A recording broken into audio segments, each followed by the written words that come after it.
Good evening, Ron. Thank Hi. you very much for all three for seminars. Wonderful, thank you. My question is that you said that you had the blood of our Lord examined by the Israelis. That's correct. What was their determination of that? Okay. Now, we won't be able to take second questions. I'm sorry if you're on your second one. Please just step out. I love you, but we're running out of time. Real quickly, okay. Dried blood is dead blood. Everybody knows that, all right? They can test the blood of the pharaohs, the mummies of the pharaohs, all right? There's certain things they can do. They cannot get a chromosome count by any method I'm familiar with, all right? Things keep changing. I don't profess to know everything. However, there's no way I know that you can get a chromosome count out of dead blood. You can get a DNA and some other things, but not a chromosome count, all right? That's done by living white blood cells. Now then, first of all, in this analysis, I took the blood into a laboratory in Israel. I asked one of the people I work with in antiquities, where is a good laboratory that does reliable work? And they said, such and such, such and such. I took it. I just said, please examine this blood and tell me what you can tell me about it.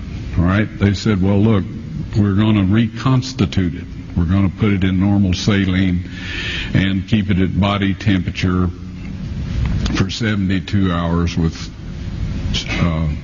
gentle swirling. All right? That's their business. That's great. I said, now I want to be there when you check it out. They said, fine. So I was back. They checked it out. I said, now, they said it's human blood. We can tell that.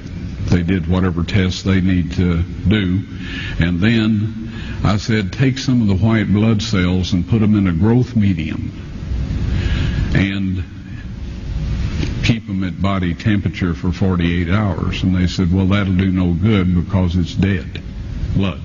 I said, would you please do that for me? And they said, okay, we'll do it. So anyway, I said, I want to be there when you take it out and examine it. So I was back there. They took it out, examined it under a microscope, and the one technician called the other one over there, and then they called the boss over there, and they were talking Hebrew a mile a minute there for a little bit, and they looked at me and they said, Mr. Wyatt, this human blood only has 24 chromosomes in it. Everybody else has 46. You see, 23 from your mother, 23 from your father, 22 autosomes from your mother, 22 autosomes from your father. You get an X from your mother, you may get an X or a Y from your father, all right? This blood had 23 chromosomes from the mother's side, one Y chromosome only. You see, a child could not have developed if they hadn't had the autosomes from the mother. So all of his physical characteristics were determined by his mother's side of the family, her autosomes. His maleness was determined by this one Y that came from a source, not a human male. Then they said, this blood is alive.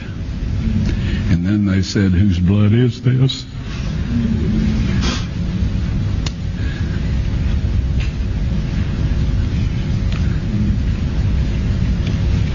I said, it's the blood of your Messiah.